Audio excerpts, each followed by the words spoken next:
Hello, Zeb Aurelios from Star Wars Rebels, and you're listening to Inside the Force.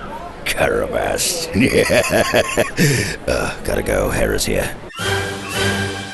It is a period of Star Wars mania, as new movies, comic books, novels, and TV shows populate the system. Fueled by their love and passion for the galaxy far, far away, two exceptional geeks tap into hundreds of holocrons in order to bring you the knowledge and insight of all things Star Wars. Come and join them as they go inside the Force. Hey everybody, welcome back to Inside the Force.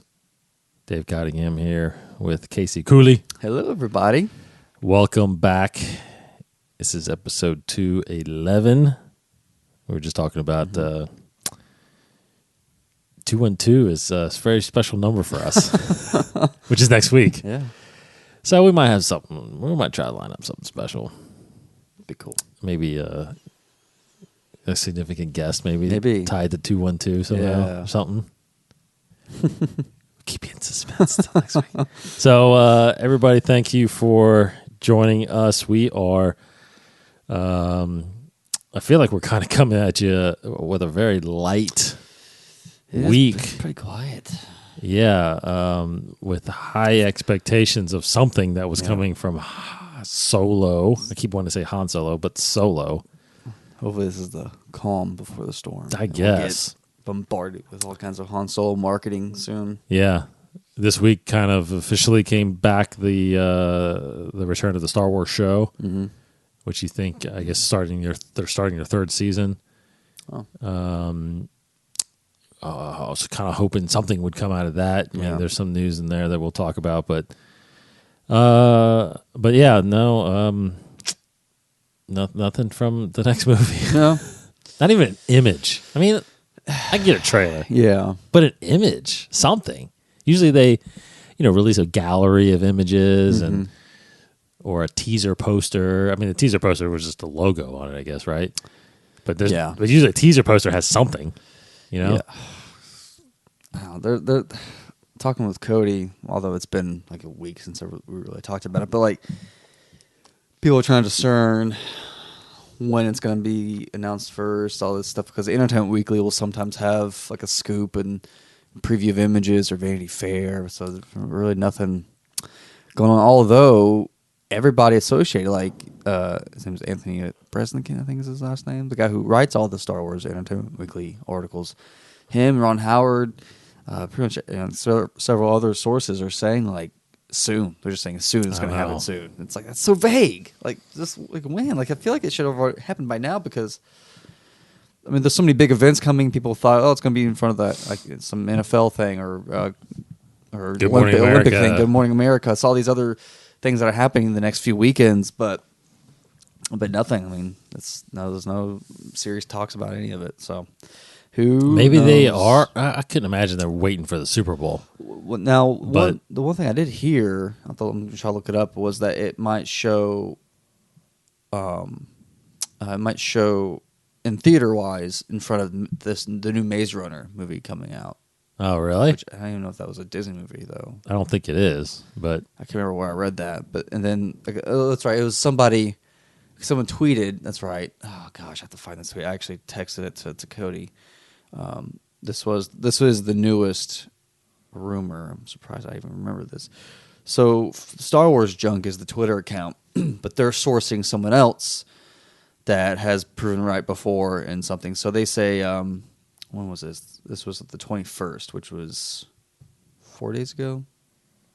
24th? 21st. First, yeah, 4 days ago. Yeah. So Solo trailer this week, although we're almost at the end of the week, so I don't know if this is going to be true. Solo trailer this week, most likely Wednesday, which was yesterday. Yeah, that's what I was looking for. Yeah, a source at the corporate side of AMC, the theater AMC, tells me Solo trailer will be placed, not attached, with Maze Runner releasing January 26th, but trailer will hit online days before. Wow. Guy's been right before, but file as rumor as always. So, unless it's out there and we just don't know. Well, yeah.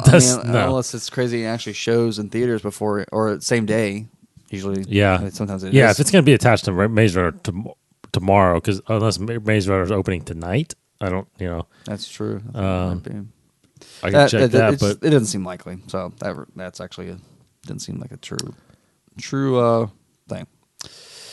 Unfortunately, actually, Maze Runner does open tonight. Okay, so it probably No. won't happen. Yeah, so there's a screening actually in 15 minutes of Maze Runner. Mm-hmm. We should go to see. I've done that before, but like when the episode 3 trailer was already out, but I always heard and read that it was in front of the Robots animated movie. Mm-hmm. So I was in Atlanta with Jamie and my cousins, and they went to go see Robots. I'll tag along, and I went just to see the trailer. Just see the trailer?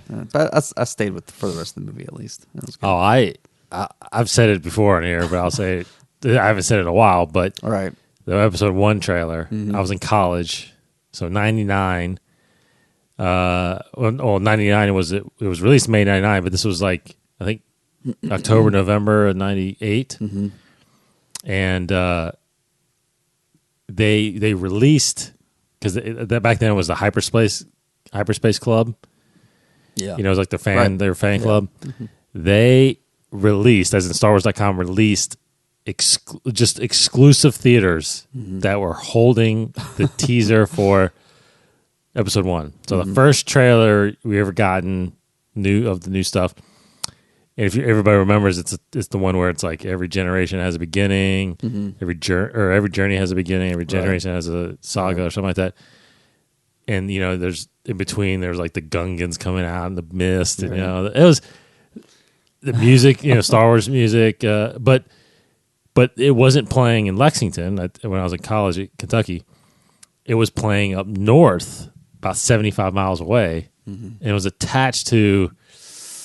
I think it was attached to some animated movie.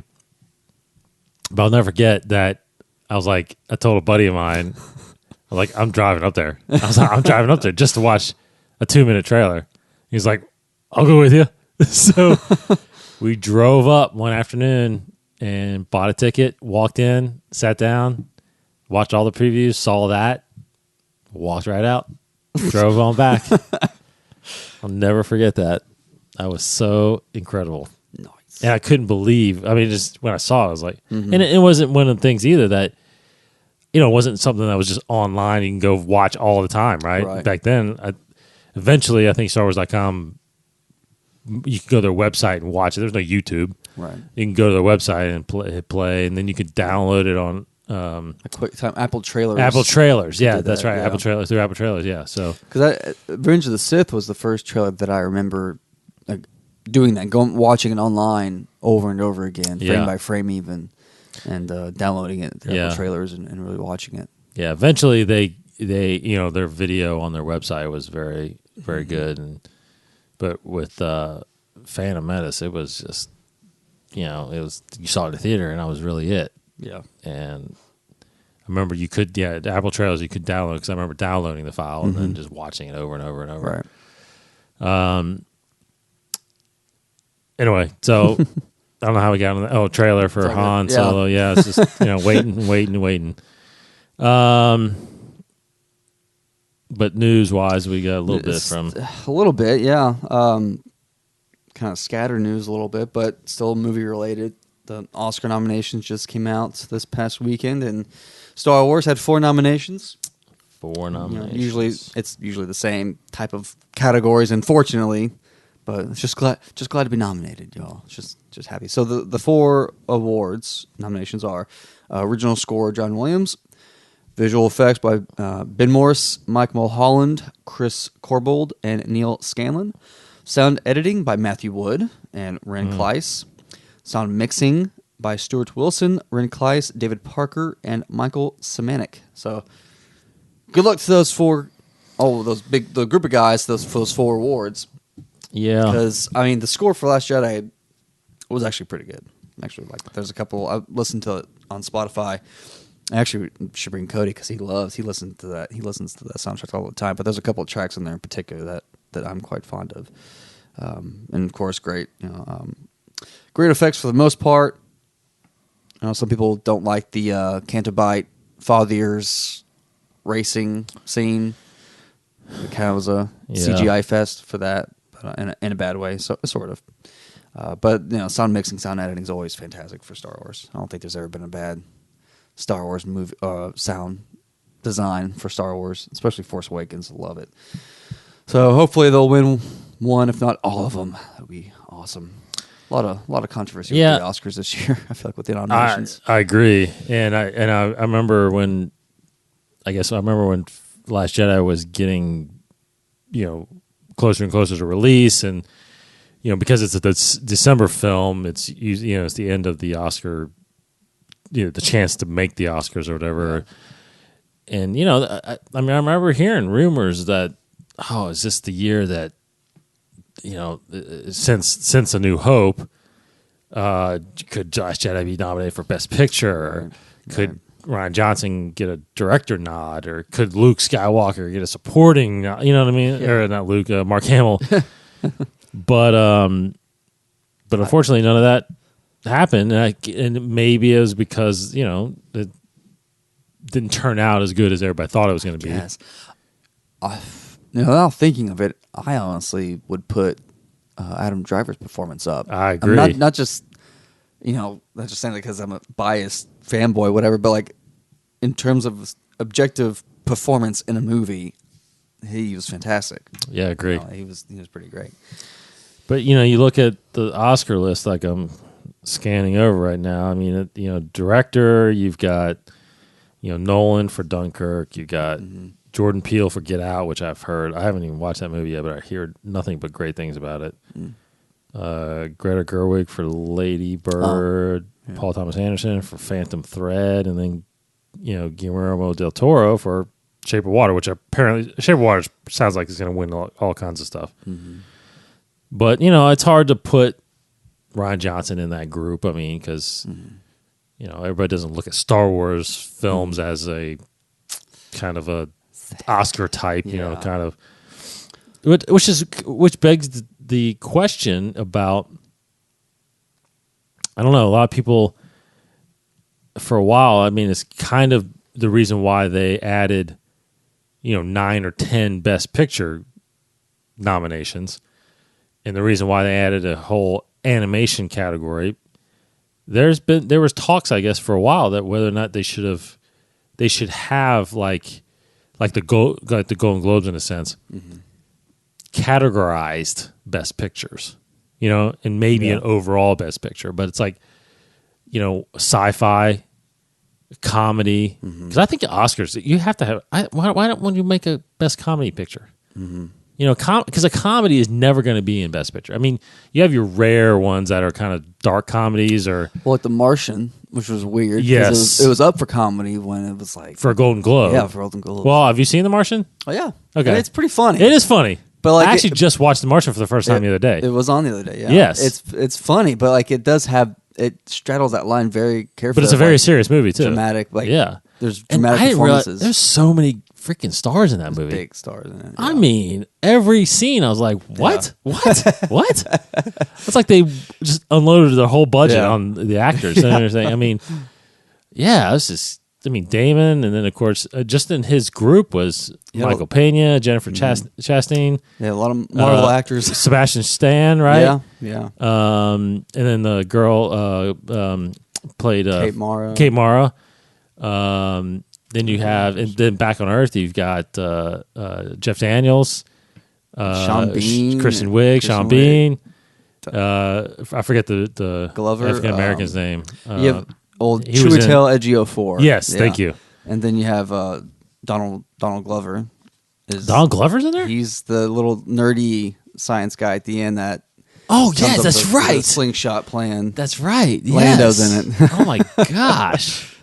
And then there's a couple supporting guys that you recognize from other movies, Well, that's what I'm saying. Like, I was watching it, like probably the same time you were. It was on like FX, I think. And then I was like, there's like a few Marvel guys. You have two guys from Doctor Strange in here. That's right. You have the Winter Soldier. Winter Soldier's in here. Kate Mara's in Iron Man, a small part in Iron Man, like at the very beginning. But like, this is cool. It's like a little reunion. Yeah. And then you also got some Star Wars in there a little bit with Donald Glover. Donald Glover, yeah. It was a great movie. I loved it. Ridley Scott, I think. Ridley Scott, yeah. So anyway, but that's you get to even you find fine line of the comedy ones, because there has been some kind of I can't think of one right now, but I know there's been some dark comedy, or kind of off the wall comedy. Like I'm surprised, if you look at it, like I think it's probably not as funny, but it seemed the James Franco the disaster artist. Yeah. I'm surprised that was left off. Well, because he won it for Golden Globe. He did, actor. But he's not even on here, and the movie's not even on here. Mm-hmm. I think it's screenplay, right? I think maybe screenplay is on here. Logan, though, was nominated for Best Adapted Screenplay. Correct. First superhero movie, yeah. Or technically comic book movie, if you call it. Great.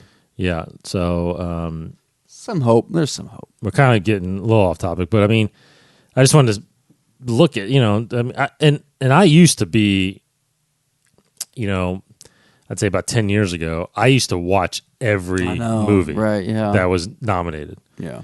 And I just don't have the time really now. It's hard, but I definitely try to watch as much as I can. But, obviously most of these movies I haven't seen. Mm-hmm. In fact, of the best pictures, I probably haven't seen any of them. I haven't seen a single one of them. I don't know, honestly, who's all nominated. Well, I'll run it down. Call Me by Your Name, Darkest Hour, Dunkirk, Get Out, Lady Bird, Phantom Thread, The Post, Shape of Water, and then 3 Billboards Outside Ebbing, Missouri. Haven't seen any of those. Haven't seen any of them. But I wanted to, just because I just think that,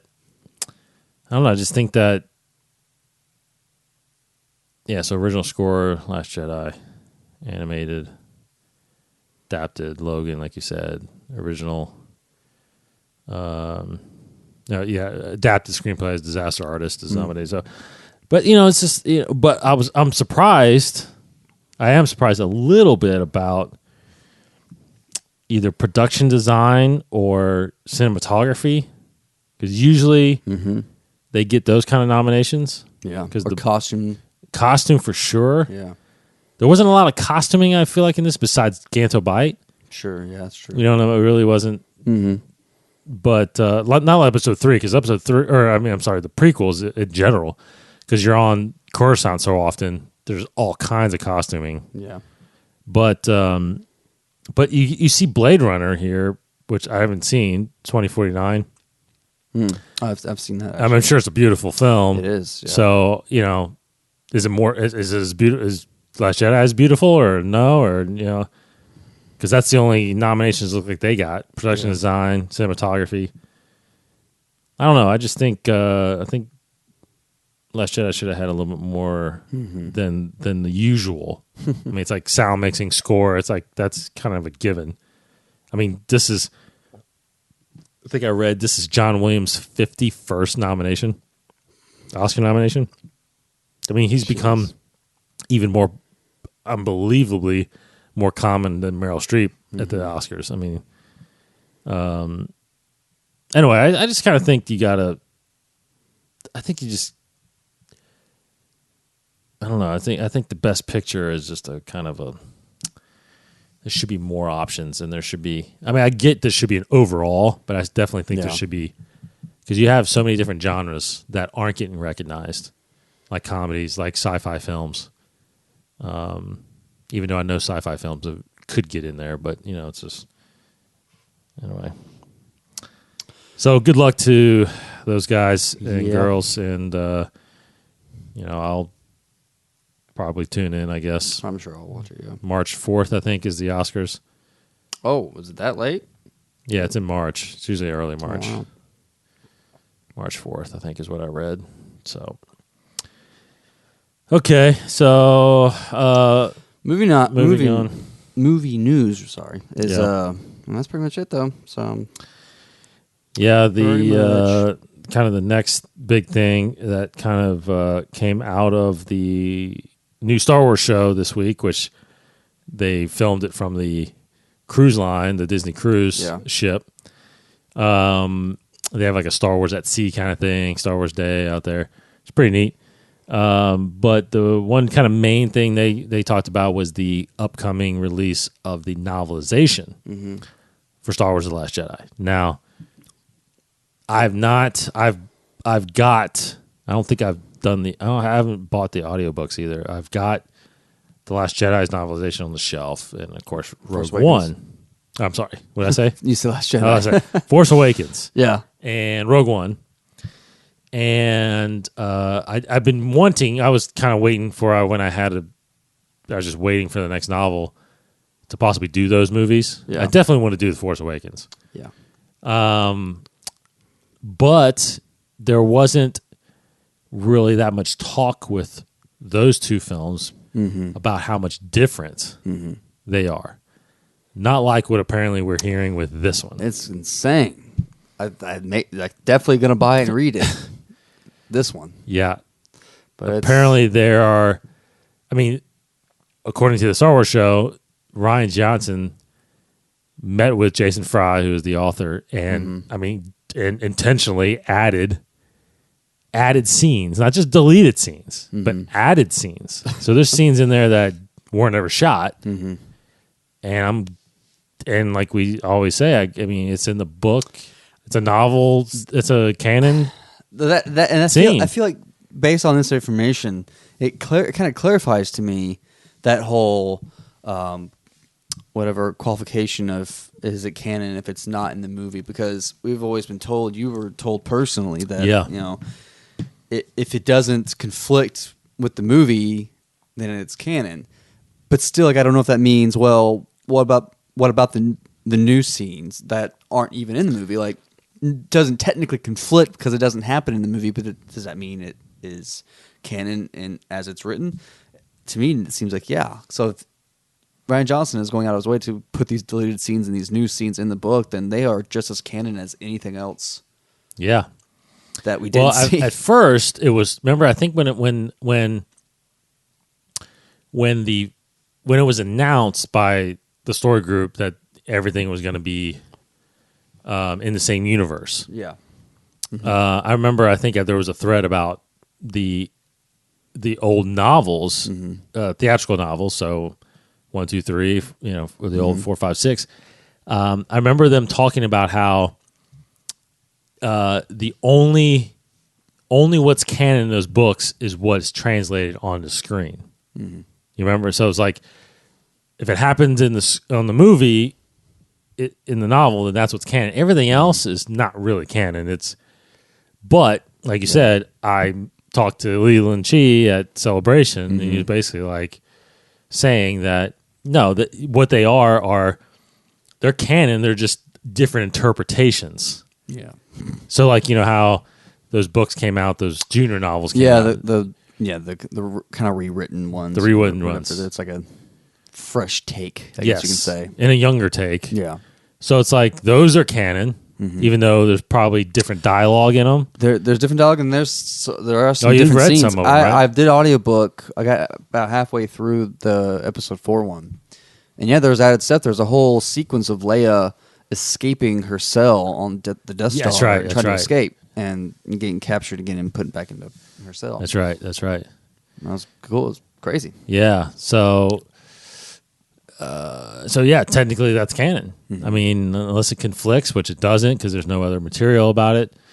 And that's always the thing too. Dialogue is always could be interpreted. It's like it's not. That may not be what they said exactly. Well, it's like just Pablo and the story group have done such a crazy thing where they basically make it to where even if it no matter what you read or whatever see, it's never 100% canon. It seems like, I don't know. To me, they've really made it canon a flexible thing in all respects of it. Yes, it's almost like. Well, I think it is. If you think about it, what's in front of every material a long time ago in a galaxy far, far away. So it's like you're revisiting the past. Yeah. Right. So it's not like this is happening now. So it's recorded. What you're watching is recorded history. You're getting told a story by that point of view at that time. So it's like the way you say it could be different the way I say it, but it's the same thing, right? It's just like the greatest example I think was it a tweet where Pablo was like, "Look, that scene where Tarkin and Vader and Tag are standing there, it's like the only thing that's canon. Close. Yes, you have to do that because of the framing. Yeah. The only thing that's canon is that 3 guys were standing in that room. Yeah. That's it. What they talked about, really, kind of what, or how they said, and like where they were standing, how close they were physically is not. It's a thing that's like you weren't there, so you don't really know. Like that's basically the argument, and it's like the same with the Han shooting first whole thing. It's like going back to those junior novelizations of the movies. In the episode 4 one, he's the one that shoots. Like it's like the original cut version. Yep. So a certain point of view. Yeah, a certain point of view. There's like 4 stories. You only hear one shot. one blaster shot. So come on.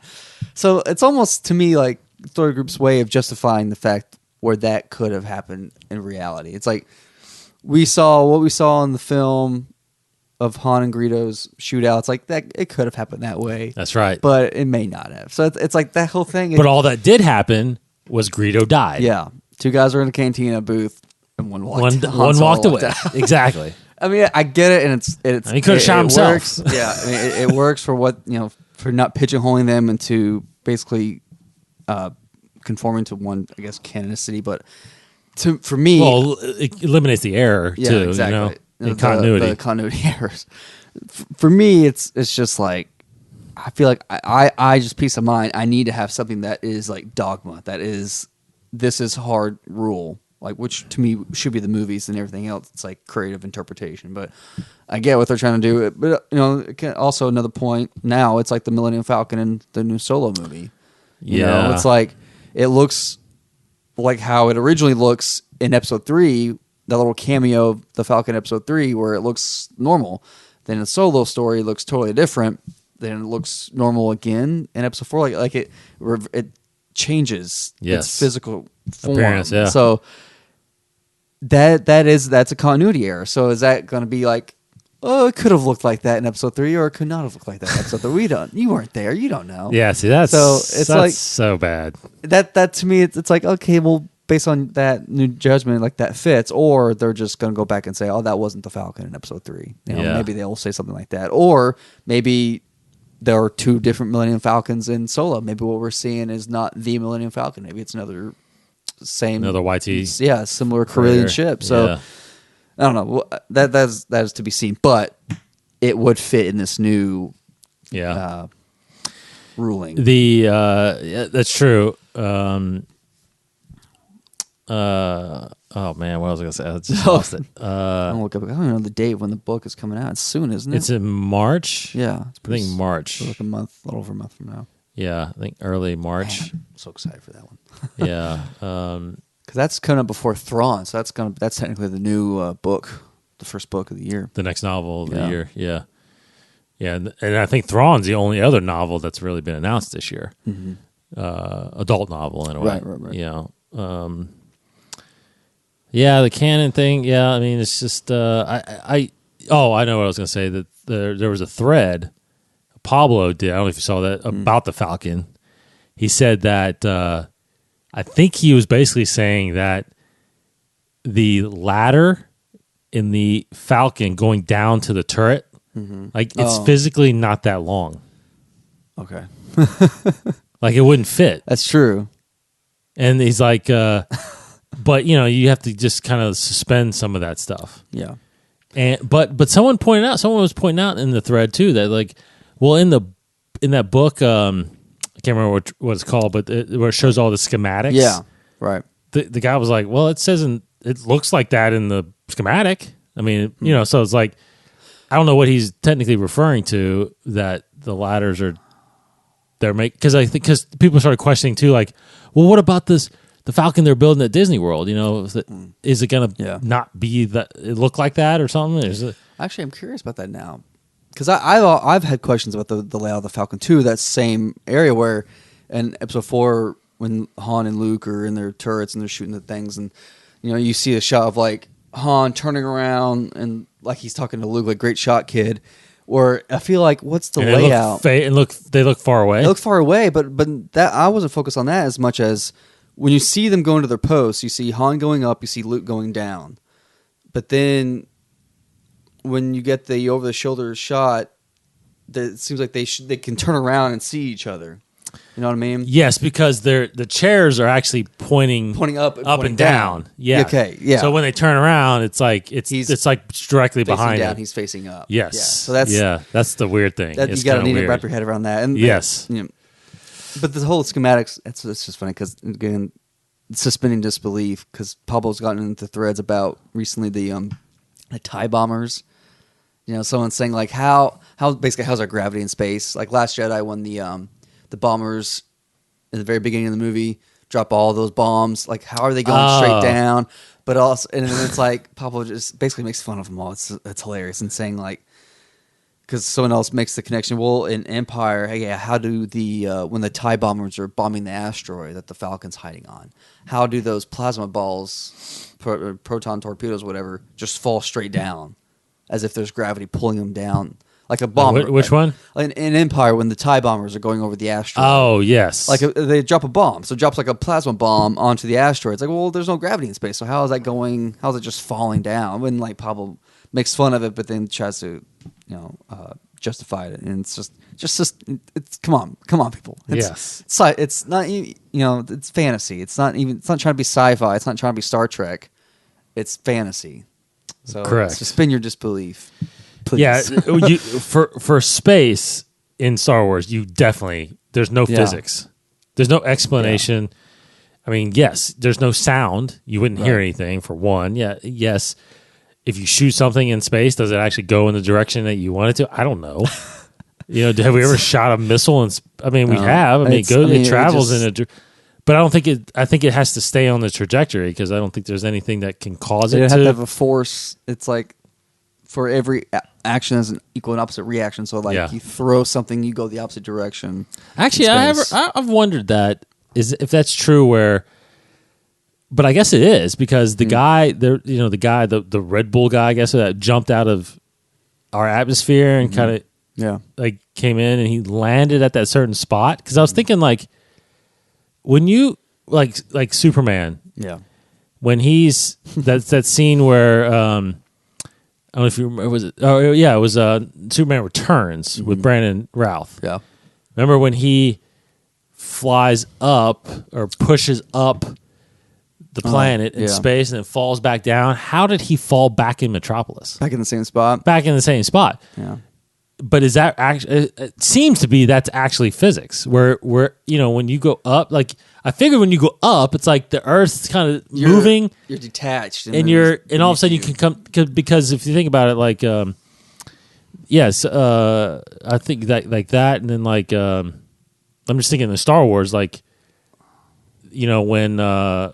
Oh man, I'm trying to think of a time when they do that. I don't think maybe they don't do that in Star Wars. But anyway, those is that it's not is that practical? I don't know. Yeah, Star Wars doesn't. They don't make an effort to do that. No, come on. I mean, come on. They're traveling hyperspace, which is impossible. So right now, hey, it's the Force. There's lightsabers. Come on, and lightsabers. Yeah, I was trying to find this. I was trying to find the. Those books with the schematics. I'm showing him the schematics of the Falcon.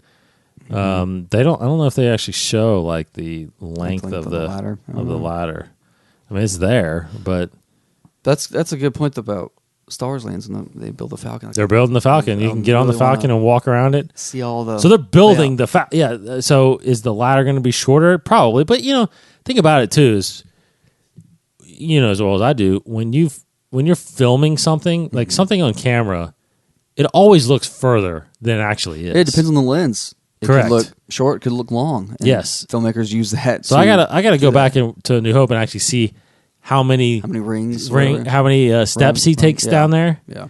And then kind of you can probably measure it out and figure it out. Because the Falcon is obviously it's big. It's big. It is big. Yeah, they're not hitting their head on the ceiling. So it looks like it's 7-8 feet at least. I mean, well, actually, Chewbacca's not hitting his head, so it has to be at least 8 feet. It's a pretty big ship. And then the guns are a little higher up. I mean, even in Empire when Lando's going up to get Luke. I mean, he's going up pretty far. Yeah. I mean, he's not like. Well, it's great. The ceiling isn't the opening. It's I don't know. There's some. I've gotten a good size of it because of Rebels, where the Ghost is actually kind of a big ship too. You see, like True. You see a lot of comparison. When they're running up, you see how big people are compared to the Ghost, and then you actually have Forces of Destiny where the Ghost is next to the Falcon, and it's huge. Yeah, it's huge. It's a huge ship, so you can get a size of how big the Falcon is. That's pretty big. Yeah, the Ghost is. I didn't realize how massive that thing is. That is thick. massive. It's just big and thick ship, where the Falcon's more thin but still big. Yeah, and what's funny, I always think about it too. Is like the Falcon is not at all like a military ship. It's a freighter. Yeah, but it's like the strongest, crazy, the strongest ship of the galaxy. All the modifications it's like he's made, or something. It's fast. It's still fast, and it's still got the moves, and it's an old hunk of junk. It has guns and it has turrets on it. I mean, it's like it's a freighter, but it's almost. And that'd be interesting to find out too. Hopefully, maybe this is if that's what it truly was, and it got modified.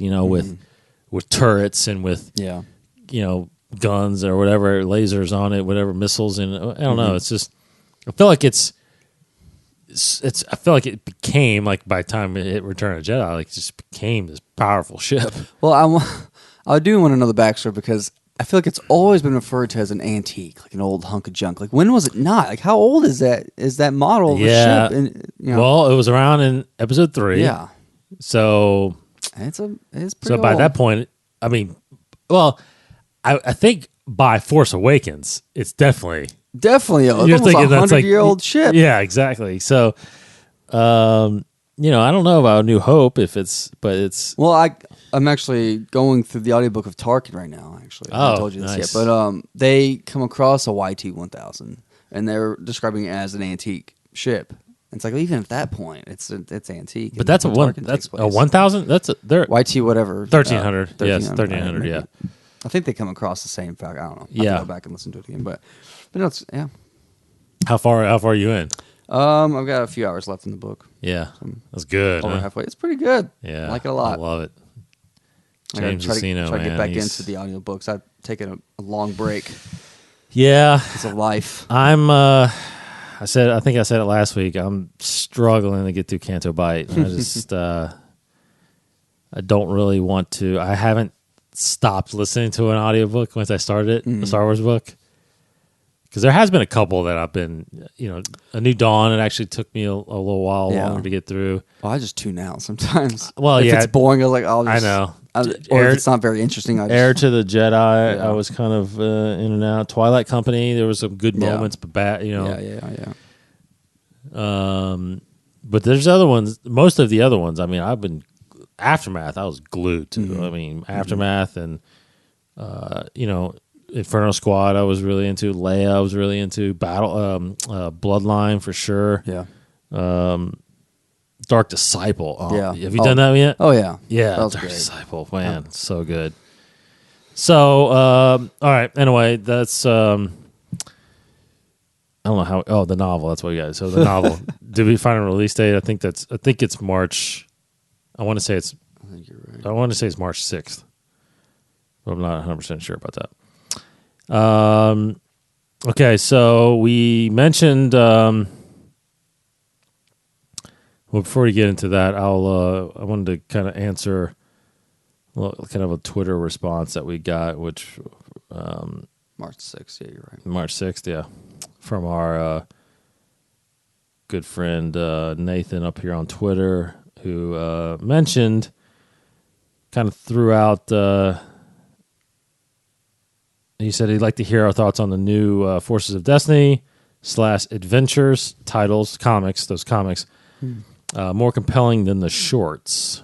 So the shorts compared to, obviously, the Forces of Destiny Adventures doesn't really have shorts. Now, I will say, I don't know if I don't think you've read any of those yet, have you? No, not the new comics. So this line of Star Wars Adventures, Force of Destiny, is the IDW line, which honestly, I got really surprised that IDW, I guess, got the comic how did they get that licensing? Sense, right? Yeah, but it makes sense, because if you look at it, like Del Rey does all the adult novels, junior novels are kind of done by Disney Press, I think, or it's not Del Rey. It's kind of the next tier down or whatever. So it kind of makes sense that Marvel's doing kind of the adult comics. Mm-hmm. Yeah, these are more younger junior kind of comics. Now I read the first couple Star Wars Adventures. Again, they're good. They're okay. There's just cute little stories. You know? Yeah. Forces of Destiny. I'll say that I did read the first two. I think it was Rey and then Leia, and then Hera just came out. I haven't read that one yet. But again, it's very. Those are very Force of Destiny style, where they're just kind of expanding on a story or telling us a little short story. Leia's was pretty good. Are they more compelling than the shorts? I mean, they're longer, obviously. You get more pages, so I would feel like they'd be more like 5-minute shorts versus just like the 2 minutes that we get out of the ones online. But they feel the same. I mean, I would suggest reading them if you're into Star Wars Destiny. I think if I remember correctly, it's actually been a couple months since I read the Rey one, but I think the Rey one, it has the stories from the shorts in there, and then it just kind of expands on it and adds like a little bit more. But the Leia one's completely original, and then I heard the Hera one is really good. I think it's completely original. So I'm just going to go ahead and say it, okay? And I'm not trying to be critical, political at all, but I wish they would do more characters, not just the female characters. Yeah. With Forces of Destiny, like maybe it's not Han or Luke, but I don't know. Maybe it's Lando. Maybe it's I don't know some of the smaller guys. Yeah, exactly. Some of the other Chewbacca. What's just going to be hard because you got the subtitle. I guess. Nia Nub. Yeah. Akbar. Cool. Yeah. That'd be fun. Guys like that, that Dodonna, Bail Organa, Mon Mothma. I mean, just, there's, Mon Mothma. I don't know why you're not doing that anyway for Force of Destiny. Yeah.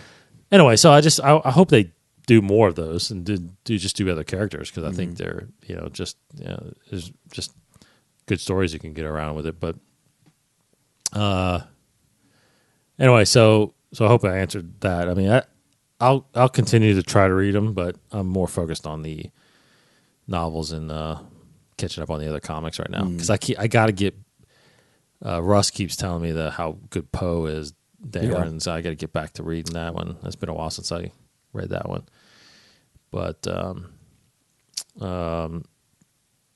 so that's that, and then I think the only thing I really want to talk about, finish up, I guess this is our last show in January. We are going to we're going to get back to kind of theming our months. So we'll talk, Casey and I'll talk this weekend about what we want to kind of focus on in February.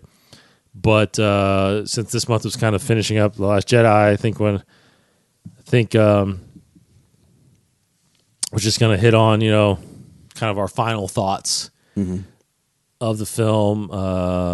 And if there's anything that's come up in your mind about it that, I don't know, changed your mind or what, where does it still place?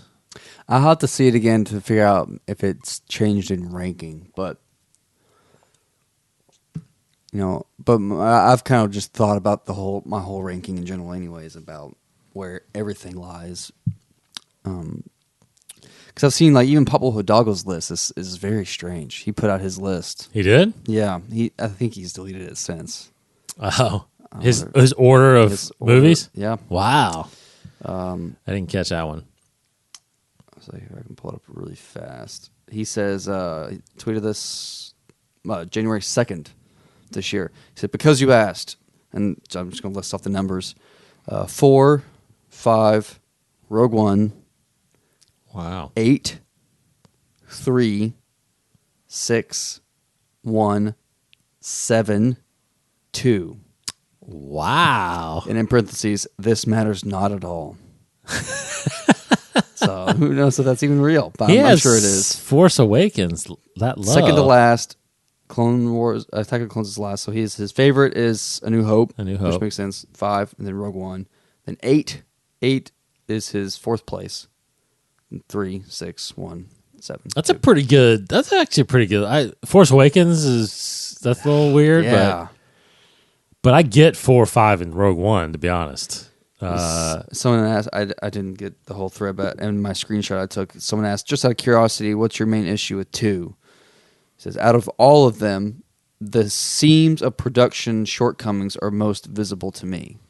Yeah. For 2. So, episode 2. So, yeah, I think that's a majority. Mm-hmm. That 2 is kind of the one that fell short. But for me, for episode 8, I have to see it again, but I do like it. I'm sure I would really like it if I saw it again. I think I do really like it already. And maybe the only hang-up with most people, like, the comedy is something for me to wrap my head around because it just didn't feel Star Wars, because it hasn't been established as the norm for a Star Wars movie to feel like a very comedic movie. Mm-hmm. It's it's lighthearted and it's fun, but it's still grounded in very serious good versus evil themes with sometimes very dark themes behind it. Last Jedi was a dark movie, but it was so wrapped around punchlines every now and then, and gimmicks every now and then. But I really liked it. Crazy awesome action. Probably maybe one of my favorite. Definitely my favorite, but maybe my favorite fight scene with the Praetorian Guards. Amazing. Mm-hmm. Loved the set decoration, the art, the visual style, everything about it. The performances are great.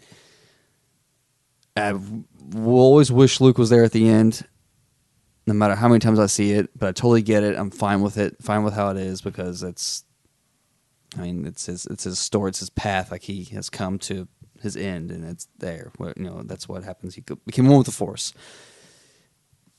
I don't know if it's really changed, but I'm very much accepting of what it is, and I'm glad of its place in the saga, and I'm excited for where it's going to lead after that. So I'm still thinking it's probably in the middle for me of the ranking. Yeah, it's definitely middle 3 somewhere in there. I think maybe upper middle 3. I don't know. I'll have to see it again. Actually, I don't know if was it middle 3. I mean, I'm at 5, Rogue One, 3. Is that what? I mean, I have it here, don't I? Did I? No, we did the. We just did the 7 films that are there are 8 films that are out there. Then that would be 9. Yeah, I'm at. I when we did our commentaries, I have 5, Rogue One, 3, 7, 6. 4, 1, 2. So that's, and right now I would probably put this. Wow, I actually would probably put it third last in the bottom 3. Third last, right after episode 4. This one might be right above episode 4, maybe above 6 for me. So mine might be 5th place. Yeah. Maybe. Right now it's probably sitting 7 for me. And like I said, I saw it again last weekend, 2 weekends ago with my daughter, and it was good getting her reaction from it for sure. Like I said, she was I mean, the only real comment she had was that she didn't want Luke to die. Yeah. It's tough, for I mean, kid her age. That's serious stuff. It's cool though that she's very mature about it. Yeah, and of course my 3-year-old's like, I want to go see The Last Jedi. I'm like, you cannot go see that right now. Just show her Forces of Destiny. Like, here it is. Yeah, she would. Snoke would probably freak her out. I'm actually surprised Sam didn't get nightmares from it, because he's pretty creepy looking to an 8-year-old. The shot when he's dead. Yes, like tongue sticking out a little bit. Yeah. Wow. Yeah, and obviously I'm not sure how much she grasped of the storyline or but when I try to explain to her that Luke was there, it's just like, what? Like you saying that reminded me of like when Sixth Sense came out. It was like such a confusing ending. I was like, wait, he was dead the whole time? Yeah. Wait. You mean he wasn't there? It's like, to me, like how you explained it to Sam was like similar to how like Corey tried to explain it. And with Sixth Sense, it was like, you knew that you can go back and watch and be like, look, they messed up. But you can watch it again and it's like, oh my gosh, no one's talking to him. What? No one's looking at him. Yeah, exactly. What? Yeah, so he did a hell of a job of that. I don't know. I just think definitely overall, I think it was definitely a different film than I expected. I think it was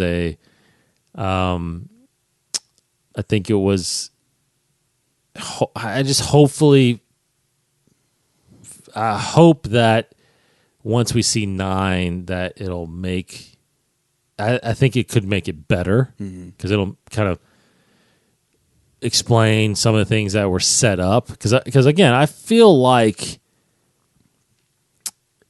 there's less questions now. There's less mystery at the end. That's one you know thing what I mean? Like uneasy for me. Yeah, I mean the only question I have, to be honest, is how are they going to defeat the First Order?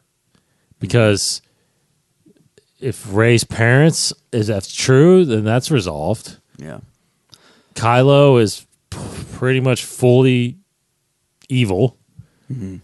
Luke is past. There's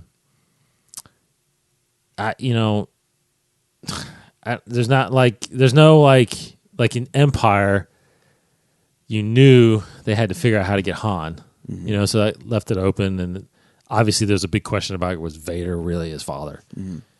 Episode 2, was the start of the Clone Wars. It was, and then this secret wedding. It's like, well, what's gonna, but see, the problem with that is you knew how it was gonna end. It's still like with the prequels, it was like, how is it gonna, like in some ways, like how is it gonna line up? Correct. Like how, like the droids, or like how? How you explain that? All these other little things. It's like, how's it gonna line up? But also, you knew he turns, but it's like, why does he turn? How does he turn? And you're anticipating so much, like you're anticipating that big fight between Obi-Wan. Absolutely, and you're anticipating all of this destruction. Yes. So there's something to look forward to there, and it's like, there's gonna be in Episode 9. There's gonna be a big battle, with a final big battle, probably with First Order and Resistance, with Kylo and Rey. Probably a final battle, Kylo and Rey. It's like, other than that, I don't know what to expect, but it's like, I don't know what the story could be besides the First Order got another big weapon, planet killer or something like that, or got, this time it was like, honestly, I was actually, if you think about it, this one was like Empire, where there's a super Star Destroyer, they're trying, that they gotta get away from, and I just don't know. It's all, in some ways, maybe it's okay because it seems like all the doors are shut to where in 9 we're going to be totally blown away by some revelation that we didn't even think was coming. Right. Like Rey's true parentage, maybe. Because I always thought that the scene with the Darkside cave on the island with Rey, like I feel like there's more to that there than what we thought. There was so much happening there with she was seeing her, multiple copies of herself, and then the two shadow figures becoming one, and her seeing herself, like maybe there's more to it than how she interpreted it, because Kylo let her answer her own question. He didn't tell her, so it's like Rey is like a self-fulfilling prophecy. Like Rey kind of set her own path, but maybe she doesn't even know fully what she's talking about. So, I don't know. Could Snoke have just injected that in her thoughts? It sounds like, he's the one that connected them, and he's the one that put that doubt in, or that image of Ben as being conflicted, and maybe he was,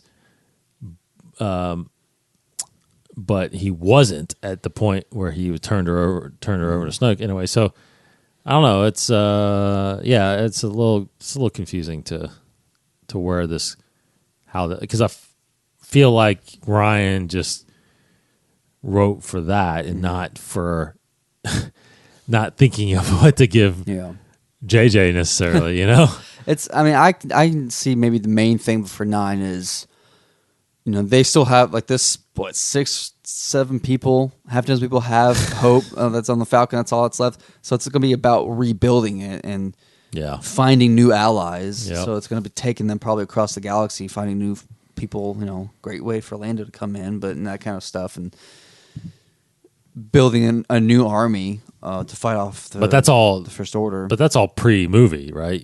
I think it could be leading like they're recruiting. They're going after these other planetary forces, like security forces. Like we need your troops to help us, and trying to build an army. I think Rey is potentially trying to find other Force users to try to rebuild the Jedi. I don't know. Yeah. So, I don't know. JJ, he'll do it though.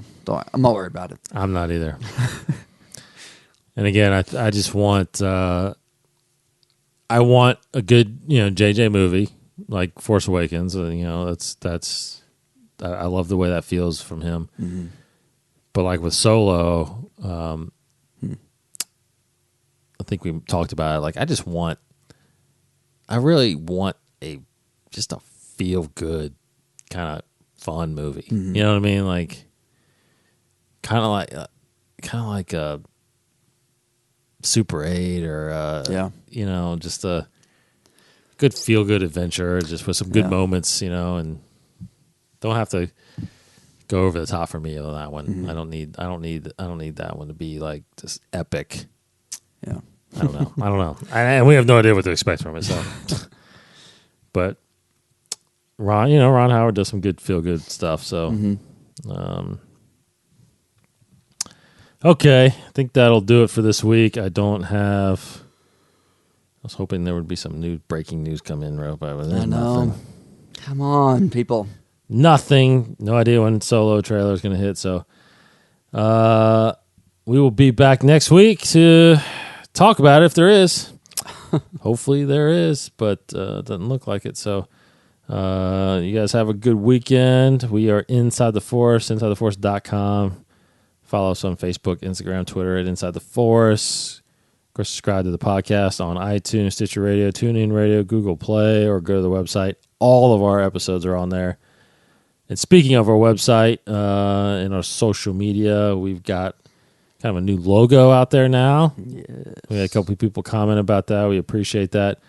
It's a holocron logo, and to be honest, why did we not have this from the beginning? Because it's in our intro that we talk about opening holocrons, all this stuff. So, I don't know. I just kind of felt like we needed some kind of icon, and we're kind of going to go with this one. So, you can go to any of our socials, check it out. It's pretty neat. Dave Silvernow, our buddy that we work with, who's a fantastic 3D animator, kind of came up with that. So, all right. Appreciate it, guys. He's Kryptonian1138 on Twitter. I am D Cottingham21 on Twitter. Give us a follow. And we will talk to you next week. For Casey Cooley. The Empire, your parents, the Resistance, the Sith, the Jedi. Let the past die. Kill it if you have to. It's the only way to become what you're meant to be. Kylo Ren. So, yeah, that's the only mention of Sith. I'm telling you, the fact that he mentions Sith, I feel like they're Sith. But I do. I feel like they're Sith. I mean, they might not fully be practicing the Sith, but it's like they're like Sith fanboys. Like they're trying so hard to become Sith, but it's like they don't really know what it means to. They don't have the right teachings, the right scripture, whatever to lead them in the right direction. So I don't know. I'm just so glad. Like Last Jedi, they mentioned Sith, they mentioned Darth Sidious. Oh, so great. You only need to mention Separatists now, and then we finally have a good bridge, good recognition of what the prequels have done. Correct. Yeah. All right. Thank you, everybody. Thanks, Case. Yeah. Talk next week. We will be back again, InsideTheForce.com. He's Case. Bye, everybody. I'm Dave. May the Force be with you. Thank you for listening to Inside the Force, a Star Wars podcast hosted by David Cottingham and Casey Cooney. For more shows, additional content, articles, and the latest Star Wars news, please visit InsideTheForce.com. Inside the Force. For the Force, then all of us.